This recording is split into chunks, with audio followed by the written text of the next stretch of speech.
অর্থ পাচার মামলায় বিএনপির ভারপ্রাপ্ত চেয়ারম্যান তারেক রহমান ও ব্যবসায়ী গিয়াসউদ্দিন আল মামুনের সাজা বাতিল, আপিল বিভাগের রায়। সংস্কার শেষ হলে ডিসেম্বরে নির্বাচন, ভোটে অংশ নেবে কিনা সিদ্ধান্ত আওয়ামী লীগের, বিবিসিকে প্রধান উপদেষ্টা। বিশিষ্ট ব্যক্তিদের নিরাপত্তা নির্দেশিকায় প্রধান বিচারপতিকে অসম্মান, সার্কুলার স্থগিত, সিনিয়র স্বরাষ্ট্র সচিব নাসিমুল গনিকে হাইকোর্টের তলব। ঈদযাত্রায় বাড়তি ভাড়া নিলে লঞ্চের রুট পারমিট বাতিলের হুঁশিয়ারি নৌ পরিবহন উপদেষ্টার, যত্রতত্র বাস দাঁড়াতে পারবে না।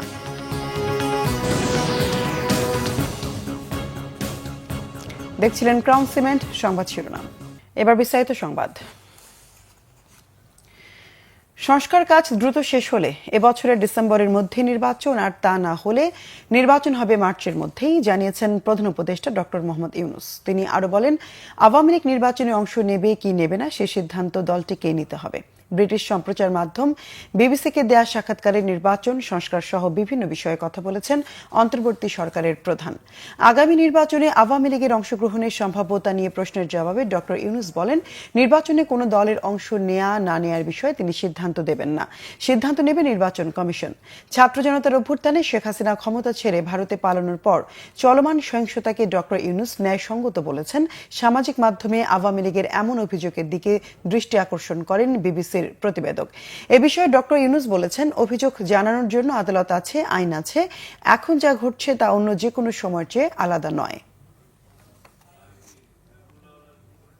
When do you plan on having elections? I made it very clear that if reforms can be done, নির্বাচন কখন হবে এই বিষয়টি আমি এরই মধ্যে পরিষ্কার করেছি।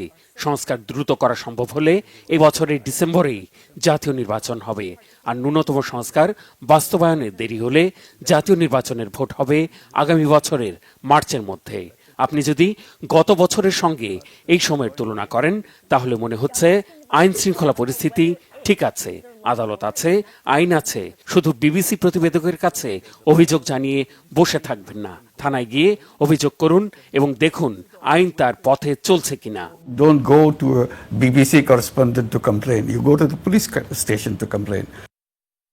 অর্থ পাচার মামলায় বিএনপির ভারপ্রাপ্ত চেয়ারম্যান তারেক রহমান ও ব্যবসায়ী গিয়াসউদ্দিন আল মামুনের সাজা বাতিল করে দুজনকে বেকসুর খালাস দিয়েছে আপিল বিভাগ।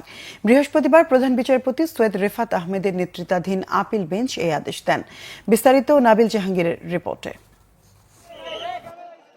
2009 সালে রাজধানীর ক্যান্টনমেন্ট থানায় ব্যবসায়ী গিয়াসউদ্দিন আল মামুন ও বিএনপির ভারপ্রাপ্ত চেয়ারম্যান তারেক রহমানের বিরুদ্ধে অর্থ পাচারের অভিযোগে মামলা করে দুর্নীতি দমন কমিশন দুদক। অভিযোগে বলা হয়, টঙ্গীতে প্রস্তাবিত 80 মেগাওয়াট বিদ্যুৎ কেন্দ্র স্থাপনের কাজ পাইয়ে দিতে গিয়াসউদ্দিন আল মামুন 20 কোটি 41 লাখ টাকা নেন। এই টাকার মধ্যে তারেক রহমান ক্রেডিট কার্ডের মাধ্যমে 3 কোটি 78 লাখ টাকা খরচ করেন। 2013 সালে তারেক রহমানকে বেকসুর খালাস দিয়ে গিয়াসউদ্দিন আল মামুনকে 7 বছরের কারাদণ্ড দেয় বিচারিক আদালত। দুদকের করা আপিলের রায়ে 2016 সালে তারেক রহমানকে 7 বছরের কারাদণ্ড দিয়ে 20 কোটি টাকা জরিমানা করে হাইকোর্ট। গিয়াসউদ্দিন আল মামুনের সাজা বহাল থাকে। হাইকোর্টের রায়ের বিরুদ্ধে আপিল করেন গিয়াসউদ্দিন আল মামুন। শুনানি শেষে আপিল বিভাগ হাইকোর্টের দেয়া সাজা বাতিল করে দেয়। আজকে অ্যাপেলেট ডিভিশনের full court presided by honourable chief justice, এবং উনি আমাদেরকে নির্দোষ সাব্যস্তে গিয়াসউদ্দিন আল মামুন সাহেবকে এই মামলায় খালাস দিয়েছেন।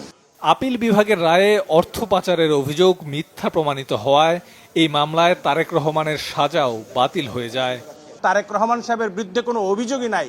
ক্রেডিট কার্ডের মাধ্যমে টাকা খরচ করলে যে মানি লন্ডারিং হবে, that is an unheard of proposition in the legal arena, যার ফলে অ্যাপিলেট ডিভিশনের পূর্ণাঙ্গ বেঞ্চ পুঙ্খানুপুঙ্খানু বিচার করে এই মামলায় জনাব তারেক রহমান ও গিয়াসউদ্দিন আল মামুনকে এই মামলার দায় হতে অব্যাহতি দিয়েছেন। লন্ডারিং এর কিছু নাই, সেখানে আছে যে সে কয় লক্ষ টাকা একটা অ্যাকাউন্ট থেকে খরচ করেছে। খরচ তো আসলে পাচার না, সেটা তার দেখা যাচ্ছে যে চিকিৎসা খরচ, ভ্রমণ খরচ, এইসবে খরচ করেছে। বিচারিক আদালতে তারেক রহমানকে বেকসুর খালাস দেয়ায় তৎকালীন ঢাকার বিশেষ জজ আদালত 3-এর বিচারক মোতাহার হোসেনকে দেশ ত্যাগে বাধ্য করেছিল তখনকার আওয়ামী লীগ সরকার। নাবিল জাহাঙ্গীর, বাংলা ভিশন, ঢাকা। গুরুত্বপূর্ণ ব্যক্তিদের বিশেষ নিরাপত্তা প্রদান বিষয়ক প্রতিরক্ষা নির্দেশিকা 2025-এর মাধ্যমে সুপ্রিম কোর্টকে হেয় করার অভিযোগে স্বরাষ্ট্র মন্ত্রণালয়ের সিনিয়র সচিব নাসিমুল গনিকে 18 মার্চ আদালতে হাজিরের নির্দেশ দিয়েছে হাইকোর্ট। বৃহস্পতিবার বিচারপতি ফাতেমা নজিব ও শিকদার মাহমুদুর রাজির হাইকোর্ট বেঞ্চ এই আদেশ দেন। একই সাথে এই নির্দেশিকা কেন অবৈধ ঘোষণা করা হবে না জানতে চেয়ে স্বপ্রণোদিত হয়ে রুল জারি করে আদালত। একই সাথে গুরুত্বপূর্ণ ব্যক্তিদের বিশেষ নিরাপত্তা প্রদান বিষয়ক প্রতিরক্ষা নির্দেশিকা 2025 3 মাসের জন্য স্থগিত করা হয়। আদালত বলেছে এই নির্দেশিকার মাধ্যমে সুপ্রিম কোর্টকে হেয় করা হয়েছে, লঙ্ঘিত হয়েছে সংবিধান ও ওয়ারেন্ট অফ প্রেসিডেন্স।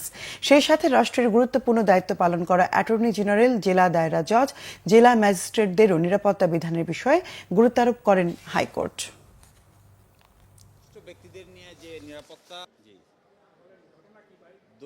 বাংলাদেশের প্রধান বিচারপতিকে রেঞ্জ ডিআইজি, পুলিশের মহাপরিদর্শক সহ বাকিগুলোর সঙ্গে একই রকমভাবে তুলনা করা হয়েছে। আদালত একটি সো মোটো রুল ইস্যু করেছেন, কেন এই মেমোটাকে অবৈধ এবং অসাংবিধানিক ডিক্লেয়ার করা হবে না। নাসিমুল গনি স্বরাষ্ট্র মন্ত্রণালয়কে আগামী 18/3/2025 তারিখে অত্র আদালতে সশরীরে হাজির হয়ে তার এই কন্ডাক্ট এবং কি কারণে এই পত্র তিনি জারি করেছেন তার আচরণ ব্যাখ্যা করার জন্য নির্দেশনা দিয়েছেন। ঈদের সময় লঞ্চে নির্ধারিত ভাড়ার বেশি নিলে শুধু জরিমানা নয়, রুট পারমিটও বাতিল করা হবে হুঁশিয়ারি দিয়েছেন নৌপরিবহন উপদেষ্টা ডক্টর এম শওকত হোসেন। সকালে সচিবালয়ে পবিত্র ঈদ উল ফিতর উপলক্ষে নৌপথে জলযান সমূহ সুষ্ঠুভাবে চলাচল ও নিরাপত্তা নিশ্চিত করতে নৌযান মালিক ও আইন শৃঙ্খলা রক্ষাকারী বাহিনীর সাথে প্রস্তুতিমূলক সভা করে নৌপরিবহন মন্ত্রণালয়। সভা শেষে নৌপরিবহন উপদেষ্টা অবসরপ্রাপ্ত brigadier general doctor M Shawkat Hossain জানান, লঞ্চে ঈদ যাত্রা নির্বিঘ্ন করতে 0 পয়েন্ট থেকে সদরঘাট পর্যন্ত সড়ক উন্মুক্ত রাখতে প্রয়োজনীয় ব্যবস্থা নেওয়া হবে। যত্রতত্র বাস দাঁড়াতে পারবে না, লঞ্চে অতিরিক্ত যাত্রী বহন করতে পারবে না, করলে তদন্ত করে ব্যবস্থা নেওয়া হবে। লঞ্চের ফিটনেস সনদ সাথে রাখতে হবে। 2-1 দিনের মধ্যে অভিযান পরিচালনা শুরু হবে।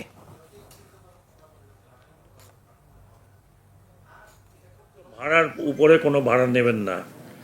ওনারা বলছেন যে এখন যে ভাড়াটা নেন ওটা প্রকৃত ভাড়া নয়, কাজে নির্ধারিত ভাড়ায় ওনারা এখন যাত্রী নিচ্ছেন না, যাত্রী কম ভাড়ায় নিচ্ছেন।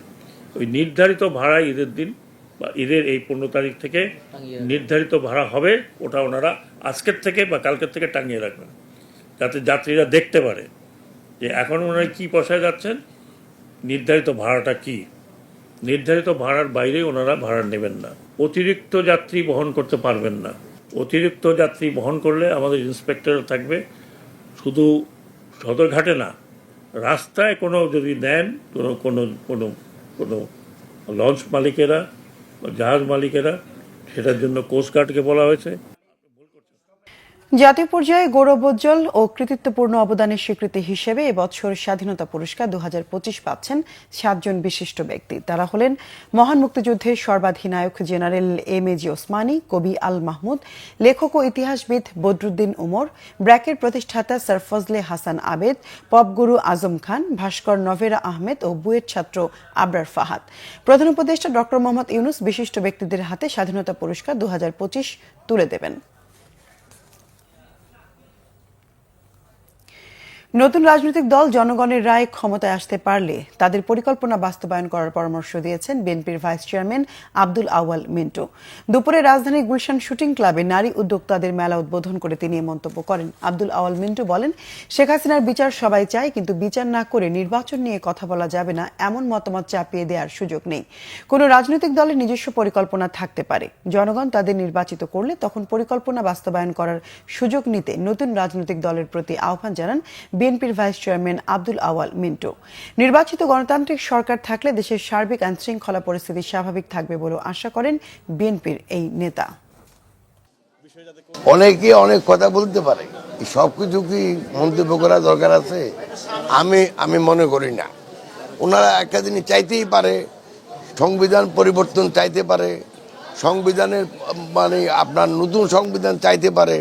সেটা জনগণ যদি চায়, যদি কোনো রাজনৈতিক দল সেই ম্যান্ডেট নিয়ে জনগণের কাছে যায় আর জনগণ যদি তাদেরকে ভোট দিয়ে নির্বাচিত করেন, তাহলে তারা ওই ম্যান্ডেট অনুযায়ী কাজ করবেন। জাতীয় পরিচয়পত্র সেবা ইসির অধীনে রাখতে সরকারের কাছে জোরালো অবস্থান তুলে ধরা হবে বলে জানিয়েছেন প্রধান নির্বাচন কমিশনার এএমএম নাসির উদ্দিন। এদিকে দাবি পূরণে বৃহস্পতিবার থেকে কঠোর মানববন্ধন কর্মসূচির ঘোষণা দিয়েছে Bangladesh election commission officers association. NID সেবা ইসির অধীনে রাখার দাবিতে দুপুরে আগারগাঁয়ে নির্বাচন কমিশন সচিবালয়ে এনআইডি উইংসের কর্মকর্তা কর্মচারীরা সিসি কক্ষের সামনে অবস্থান কর্মসূচি পালন করেন। পরে প্রধান নির্বাচন কমিশনার এএমএম নাসির উদ্দিন বলেন, শীঘ্রই ইসি থেকে সরকারের কাছে লিখিত চিঠি পাঠানো হবে। এছাড়াও 12 তারিখের মধ্যে দাবি মানা না হলে 13 তারিখ বৃহস্পতিবার সকাল 11টা থেকে দুপুর 1টা পর্যন্ত সারা দেশে নির্বাচন অফিস সচিবালয়ে মানববন্ধন কর্মসূচি পালন করবে সংগঠনটি। সিসি বলেন, সরকার থেকে এমন কোনো সিদ্ধান্ত নেওয়া হবে না যেন সামনের জাতীয় নির্বাচনে ব্যাঘাত সৃষ্টি হয়। এবং সরকার, আমি বিশ্বাস করি যে এগুলো আপনাদের যে উদ্বেগ, যে এখন আপনাদের যে কনসার্ন যেটা সৃষ্টি হয়েছে, এটা আমরা সরকারকে জানাবো। এবং আমি বিশ্বাস করি আপনাদের এই যে আমাদের যে মতামত, এগুলাকে গুরুত্ব দিয়ে সরকার একটা বাস্তব সবকিছু পরিস্থিতি সবকিছু বিবেচনায় নিয়ে একটা সুচিন্তিত সিদ্ধান্ত সরকার নেবে বলে আমি বিশ্বাস করি। এক শ্রেণীর অসাধু মজুমদার পাট শিল্পকে অস্থিতিশীল করে রেখেছে। এর জন্য $5 বিলিয়ন সম্ভাবনাময় বাজার $1 বিলিয়ন আটকে আছে বলে জানিয়েছেন বস্ত্র ও পাট উপদেষ্টা শেখ বশির উদ্দিন।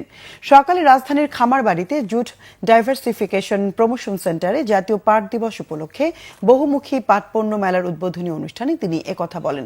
বাণিজ্য উপদেষ্টা বলেন, দেশের পাট শিল্পের সম্ভাবনা 10% ব্যবহার হচ্ছে না। তিনি বলেন, বাজারের ব্যাগের কাপড় সরবরাহে উপজেলায় পর্যায়ে উদ্যোক্তা গড়ে উঠতে পারে, আর এর জন্য সরকার প্রয়োজনীয় সহায়তা দিতে প্রস্তুত। শিল্প উদ্যোক্তাদের পক্ষ থেকে কোনো বায়বীয় উদ্যোগ নয়, ফলদায়ক পদক্ষেপ নিলে প্রণোদনা সহ সরকার সব সহায়তা দেবে বলেও জানান বাণিজ্য উপদেষ্টা শেখ বশির উদ্দিন।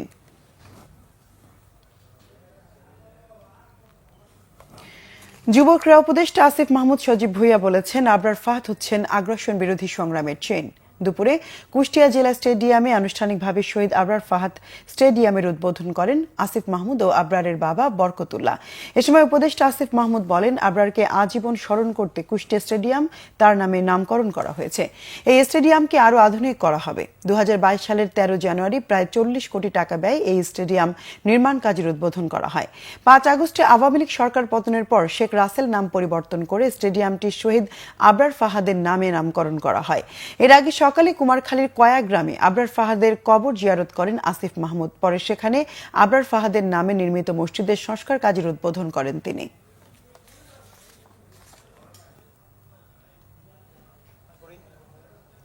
আমার মতো একটি শহর ছিল তখন। সবাই হয়তো চেয়েছে যে আবরার আমাদের মধ্যে না থাকার পরেও যেন সে চিরস্মরণীয় হয়ে থাকে, এবং তাকে স্মরণ করার জন্যই, তাকে সবার ভবিষ্যৎ প্রজন্মের কাছে পরিচয় করে দেওয়ার জন্যই হয়তো আজকের এই স্টেডিয়ামের নামকরণ তারা করেছেন। আবরার ফাহাদের যে হত্যাকাণ্ড, সে যে বিচারের যে প্রক্রিয়া, সেই প্রক্রিয়াকে দ্রুত সময়ের মধ্যে বাস্তবায়নের জন্য ইতিমধ্যে আমরা এই বিষয়টি ক্যাবিনেটেও উঠেছে, আমরা কথা বলেছি। এবং আমাদের আইন উপদেষ্টা তিনি আমাদের প্রধান বিচারপতি সহ আমাদের বিচারালয়ের সাথে কথা বলবেন, যাতে করে এই বিচার প্রক্রিয়া দ্রুত সম্পন্ন করা যায় এবং আমরা দ্রুত সময়ের মধ্যে যারা আবরার ফাহাদের হত্যাকাণ্ডের সাথে জড়িত ছিল তাদের শাস্তি নিশ্চিত করতে পারি। আজ 6 মার্চ নারায়ণগঞ্জের মেধাবী কিশোর তানভীর মোহাম্মদ ত্বকি হত্যার 12 বছর। আলোচিত এই হত্যাকাণ্ডের এতটা সময় পেরিয়ে গেলেও এখনো মামলার অভিযোগপত্র দাখিল করেনি তদন্তকারী সংস্থা র্যাব। অন্তর্বর্তীকালীন সরকার দায়িত্ব নেওয়ার পর ত্বকি হত্যা মামলায় 6 জনকে গ্রেফতার করা হলেও এখনো অনেকেই পলাতক। ত্বকির বাবার অভিযোগ, খুনিরা প্রভাবশালী রাজনৈতিক পরিবারের সদস্য হওয়ায় বিচার আটকে রেখেছিল ক্ষমতাচ্যুত আওয়ামী লীগ সরকার। সন্তান হত্যা দ্রুত বিচারের দাবি তাদের।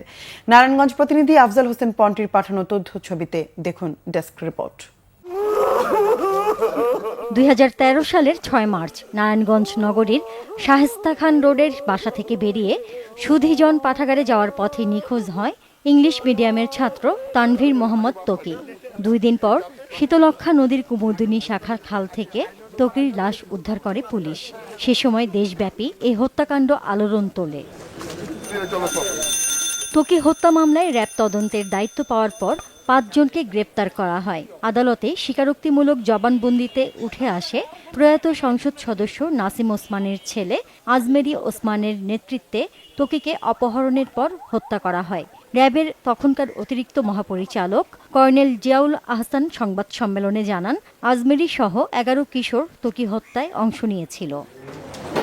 অন্তর্বর্তীকালীন সরকার দায়িত্ব নেয়ার পর ত্বকী হত্যা মামলায় নতুন করে আরও 6 জনকে গ্রেপ্তার করা হয়। এদের মধ্যে আজমেরী ওসমানের গাড়ি চালক ও সহযোগীরাও রয়েছে। দেশের বর্তমান পরিস্থিতিতে ছেলে হত্যার বিচারে আশাবাদী ত্বকীর মা-বাবা। শেখ হাসিনার সময় তো 11.5 বছর গেল, কিন্তু এখন অভিযোগপত্রটা তারা আদালতে জমা দিবে, কিন্তু যেন তেনভাবে যাতে অভিযোগপত্রটা তারা তৈরি না করে।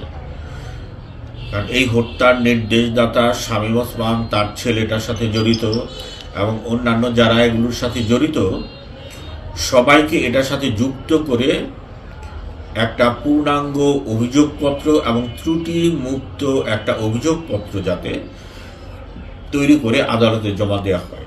এই সরকারের কাছে ত্বকী হত্যার বিচার কার্যকর করা হোক, এটাই আমরা আর কি চাই এবং আশা করি। ত্বকী হত্যা মামলার অভিযোগপত্র জমা দিতে শুনানির জন্য 81 বার দিন ধার্য হলেও অভিযোগপত্র দাখিল হয়নি এখনো। 17/4-এর মধ্যে যেন তদন্তকারী সংস্থা এটার অভিযোগপত্র বিজ্ঞ আদালতে দাখিল করেন এবং এটি বিচারের মুখ দেখে। মামলাটি অত্যন্ত গুরুত্ব সহকারে দেখা হচ্ছে বলে জানালেন র্যাবের এই কর্মকর্তা। এই মামলায় আমরা 6 জনকে অ্যারেস্ট করেছি 5 আগস্টের পর থেকে। তাদেরকে নিয়ে জিজ্ঞাসাবাদ চলছে, তদন্ত কার্যক্রম চলমান আছে। ত্বকী হত্যার বিচারের দাবিতে প্রতি মাসে মোমবাতি প্রজ্বলন কর্মসূচি পালন করে আসছে নারায়ণগঞ্জ সাংস্কৃতিক জোট। এবার 3 দিনব্যাপী কর্মসূচি ঘোষণা করেছে সন্ত্রাস নির্মূল ত্বকী মঞ্চ। Bangla vision news desk. মোংলায় ফিশিং ট্রলারের ইঞ্জিন বিকল হয়ে 4 দিন ধরে সাগরে ভাসতে থাকা 13 জেলেকে জীবিত উদ্ধার করেছে কোস্টগার্ড। কোস্টগার্ড সদর দপ্তরের মিডিয়া কর্মকর্তা লেফটেন্যান্ট কমান্ডার মোহাম্মদ সিয়ামুল হক জানান, বুধবার দুপুরে জাতীয় জরুরি সেবা 999 হতে জানা যায় এমভি মা বাবার দোয়া নামক একটি ফিশিং বোট গত 4 দিন ধরে ইঞ্জিন বিকল অবস্থায় সমুদ্রে ভাসমান আছে। বোটটি সুন্দরবনের দুবলার চরের আলোরকোল থেকে আনুমানিক 10 নটিক্যাল মাইল পশ্চিমে সমুদ্রে অবস্থান করছে। ওই তথ্যের ভিত্তিতে কোস্টগার্ড পশ্চিম জোনের একটি উদ্ধারকারী দল অভিযানে যায়। এ সময় উদ্ধারকারী দল বিকল বোটটির অবস্থান শনাক্ত করে 13 জন ক্রুকে জীবিত উদ্ধার করে দুবলার চরে নিয়ে আসে। জেলেরা জানায়, বরিশালের পাথরঘাটা থেকে 12 দিন আগে সমুদ্রে যাত্রা করেন তারা। গত 2 মার্চ তাদের ফিশিং বোটের ইঞ্জিন বিকল হয়ে যায়।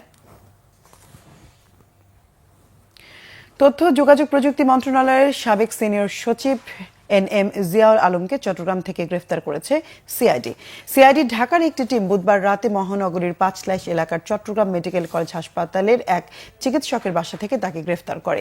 তিনি জাতীয় পরিচয়পত্রের NID তথ্য ফাঁস ও বিক্রির অভিযোগে ডিজিটাল নিরাপত্তা আইনে করা একটি মামলার আসামি। 5 লাইশ থানার ভারপ্রাপ্ত কর্মকর্তা মোহাম্মদ সোলাইমান জানান, ঢাকার টিমের সাথে তারাও এই অভিযানে অংশ নেন। সাবেক সিনিয়র সচিব NM জিয়াউল আলমের বিরুদ্ধে 2024 সালের 9 অক্টোবর ঢাকার কাফরুল থানায় এনামুল হক নামের এক ব্যক্তি ডিজিটাল নিরাপত্তা আইনে মামলাটি করেন। ওই মামলায় সাবেক প্রধানমন্ত্রী শেখ হাসিনার ছেলে সজীব ওয়াজেদ জয়, সাবেক তথ্য প্রযুক্তি প্রতিমন্ত্রী জুনায়েদ আহমেদ পলক সহ 19 জনের নাম উল্লেখ আছে। গত 1.5 দশক পর 26,500 টন চাল নিয়ে চট্টগ্রাম বন্দরে নোঙর করেছে পাকিস্তানি একটি জাহাজ। নমুনা পরীক্ষা সহ যাবতীয় কার্যক্রম শেষে শুরু হবে চাল খালাসের কাজ। গত 1.5 দশকের মধ্যে সরকারি চুক্তির আওতায় চাল নিয়ে আসা প্রথম জাহাজ MV সিবি। পাকিস্তানের করাচি বন্দর থেকে আসা জাহাজটি বন্দরের CCT-1 জেটিতে ভেড়ানো হয়েছে। নমুনা ভালো হলে চাল খালাসের অনুমতি মিলবে একদিনেই, বলেছেন চট্টগ্রাম বন্দর উদ্ভিদ সংঘনিরোধ কেন্দ্রের উপপরিচালক ডক্টর মোহাম্মদ শাহ আলম। চট্টগ্রাম আঞ্চলিক খাদ্য নিয়ন্ত্রক SM কায়সার আলী জানান, পাকিস্তান থেকে G2G ভিত্তিতে 52,500 টন আতপ চাল আমদানি হচ্ছে। MV সিভি জাহাজে চালের প্রথম চালানে 26,500 টন আনা হয়েছে। বাকি চালান 10 মার্চ বন্দরে পৌঁছানোর কথা রয়েছে। সম্প্রতি পাকিস্তানের সঙ্গে প্রথমবারের মতো সরাসরি কন্টেইনার জাহাজ চলাচল শুরু হয়েছে। দেশের বিভিন্ন জায়গার আরো কিছু খবর নিয়ে এখন একটি ডেস্ক রিপোর্ট। রোজায় নিত্যপণ্যের দাম স্থিতিশীল রাখতে ময়মনসিংহে বাজার মনিটরিং কার্যক্রম পরিচালনা করেছে জেলা প্রশাসক ও টাস্কফোর্স টিম। দুপুরে জেলা প্রশাসক মফিদুল আলমের নেতৃত্বে নগরীর মেছুয়া বাজারে মনিটরিং কার্যক্রম পরিচালনা করা হয়। এ সময় দ্রব্যমূল্য বৃদ্ধি এবং কৃত্রিম সংকট তৈরি করলে কঠোর ব্যবস্থা নেওয়ার হুঁশিয়ারি দেওয়া হয়। টাঙ্গাইলে ভ্রাম্যমাণ ট্রাকের মাধ্যমে টিসিবি পণ্য বিক্রি শুরু করেছে জেলা প্রশাসন। শহরের বিভিন্ন জায়গায় টিসিবির পণ্য বিক্রি করা হয়। উদ্বোধন করেন অতিরিক্ত জেলা প্রশাসক আব্দুল্লাহ আল মামুন। নাটোরে খোলা বাজারে টিসিবির পণ্য বিক্রির সময় লাইনে দাঁড়ানো নিয়ে ক্রেতাদের মাঝে হাতাহাতি হয়। শহরের বড় হরিশপুর পয়েন্টে এই ঘটনা হয়। পরে পুলিশ পরিস্থিতি নিয়ন্ত্রণে আনে। পাবনায় দুস্থ মানুষের মাঝে খাদ্য ও ইফতার বিতরণ করা হয়েছে। আলহাজ আহেদ আলী বিশ্বাস মানব কল্যাণ ট্রাস্টের ব্যবস্থাপনায় আলা আমানা ফাউন্ডেশনের সহযোগিতায় পাবনা কুঠিপাড়া স্কুল মাঠে এতে প্রধান অতিথি ছিলেন বিএনপির চেয়ারপারসনের বিশেষ সহকারী অ্যাডভোকেট শামসুর রহমান শিমুল বিশ্বাস। বিএনপির মতবিনিময় সভা হয়েছে কুড়িগ্রামের ফুলবাড়িতে। দুপুরে ফুলবাড়ি বালিকা উচ্চ বিদ্যালয় মাঠে জেলা বিএনপির আহ্বায়ক মোস্তাফিজুর রহমানের সভাপতিত্বে বক্তব্য রাখেন জেলা বিএনপির সদস্য সচিব সোহেল হোসাইন কায়কোবাদ। পূর্বাচল ৩০০ ফুট সড়কের বিভিন্ন স্থানে অবৈধ সিএনজি পার্কিং ও মহাসড়কের চলাচল বন্ধের দাবিতে বিক্ষোভ করেছেন রাজধানীর উত্তর সিটি কর্পোরেশনের ১৭ নম্বর ওয়ার্ড কুড়িল এলাকার বাসিন্দারা। দুপুরে ৩০০ ফুট সড়কের কুড়িল বাস কাউন্টার এলাকায় এই কর্মসূচি পালন করেন তারা। নারীদের অংশগ্রহণ বৃদ্ধিসহ গ্রাম আদালতের কার্যক্রম আরও গতিশীল করতে জেন্ডার সংবেদনশীল ও অন্তর্ভুক্তিমূলক গ্রাম আদালত শীর্ষক কর্মশালা হয়েছে জয়পুরহাটে। জেলা প্রশাসকের সম্মেলন কক্ষে এই কর্মশালা হয়। সাতক্ষীরায় নারী শিক্ষিকাকে লাঞ্ছিত করার প্রতিবাদে প্রধান শিক্ষকের বিরুদ্ধে মানববন্ধন হয়েছে। সদর উপজেলা ডিবি ইউনাইটেড মাধ্যমিক বিদ্যালয়ের সামনে শিক্ষক ও শিক্ষার্থীদের ব্যানারে এই কর্মসূচি পালন করা হয়। Bangla vision news desk. দর্শক, ছিল এখনকার মতো। পরের সংবাদ সন্ধ্যা 7:30টায় দেখার আমন্ত্রণ রইল। এছাড়া বাংলা ভিশন সংবাদ ও সংবাদ সংশ্লিষ্ট অনুষ্ঠান দেখতে ভিজিট করুন www.bvnews24.com ও facebook.com/banglavisionnews এবং সাবস্ক্রাইব করুন youtube.com/banglavisionnews। এতক্ষণ সঙ্গে থাকায় ধন্যবাদ সবাইকে।